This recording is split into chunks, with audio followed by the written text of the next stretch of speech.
America आपका फिर से स्वागत है। हमारे साथ स्टीफन मिलर हैं। जैसा कि आप जानते हैं, वे राष्ट्रपति के एक महान सलाहकार हैं, व्हाइट हाउस के deputy chief of staff for policy हैं। स्टीफन मिलर, शुरुआत के लिए हम पश्चिमी इतिहास में सबसे बड़े राजनीतिक और सांस्कृतिक शक्ति हड़पने के गवाह हैं, जो इस आप्रवासन प्रक्रिया, खुले बॉर्डर, बिना जांच पड़ताल, बिना निर्वासन के जरिए हो रहा है। उन्होंने अपने जजों को ऐसी जगह पर बैठा दिया है कि वे हमारे राष्ट्रपति जो भी करना चाहते हैं उसे कमजोर कर सकें। और अब उन्होंने अपनी हिंसक मिलिशिया को बुला लिया है, जैसा कि वे समय समय पर करते हैं, 2020 में और अन्य समयों में भी। और वे फिर से कानून प्रवर्तन एजेंसियों को बदनाम कर रहे हैं। वे आईसीई को बदनाम कर रहे हैं। आईसीई पर डेमोक्रेट पार्टी की मिलिशिया द्वारा पहले कभी नहीं हुए हमले हो रहे हैं। आप इस सब के बारे में क्या सोचते हैं? खैर मार्क, आपने इसे बिल्कुल सही तरीके से बताया है। मुझे थोड़ा व्यापक दृष्टिकोण देने दीजिए और कुछ बड़ा ऐतिहासिक संदर्भ प्रस्तुत करने दीजिए।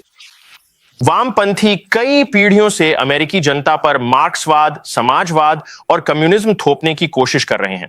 वे यह काम शीत युद्ध के दौरान अंततः नहीं कर पाए, क्योंकि मध्य वर्ग ने कम्युनिज्म, मार्क्सवाद और सामाजिक इंजीनियरिंग के खिलाफ विद्रोह कर दिया था। वामपंथियों ने अपनी रणनीति बदली, डेमोक्रेटिक पार्टी ने अपनी रणनीति बदली और प्रवास को एक हथियार के रूप में इस्तेमाल करना शुरू किया, ताकि वे मध्य वर्ग को तोड़ सकें और इस देश में राजनीतिक शक्ति और नियंत्रण हासिल कर सकें। उन्होंने प्रवास का इस्तेमाल हमारे सार्वजनिक शिक्षा तंत्र को नष्ट करने के लिए किया, हमारे स्वास्थ्य सेवा तंत्र को नष्ट करने के लिए किया, इस देश के मध्य वर्ग के लिए वेतन और कार्य स्थितियों को खराब करने के लिए किया, और वास्तव में सामाजिक और सामुदायिक एकता को नष्ट करने के लिए किया। और फिर उसी मलबे में, उसी अराजकता में, उसी संघर्ष में वे लगातार और अधिक सरकारी नियंत्रण और अधिक सरकारी पुनर्वितरण और अधिक सरकारी शक्ति की आवश्यकता को स्थापित करने की कोशिश करते हैं।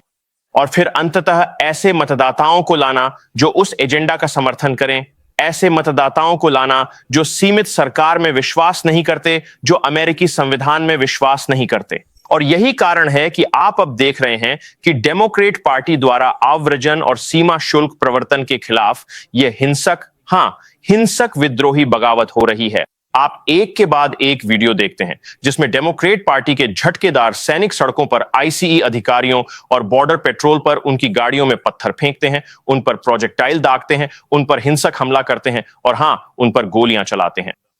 हमारे बहादुर और वीर आईसीई और बॉर्डर पेट्रोल एजेंटों पर कई बार हत्या के प्रयास हुए हैं और डेमोक्रेट पार्टी की तरफ से शायद ही कोई निंदा का शब्द सुनने को मिला है। असल में डेमोक्रेट्स की वह बयानबाजी जिसमें वे हमारे आईसीई अधिकारियों, हमारे बॉर्डर पेट्रोल को नाजी, गेस्टापो और फांसीवादी कहते हैं, और जैसे वे मांग करते हैं कि आईसीई उनके समुदायों को छोड़ दे, यह शून्यवादी बयानबाजी, यही सब इन घरेलू आतंकवादी हमलों को कानून प्रवर्तन के खिलाफ प्रेरित और भड़काती है।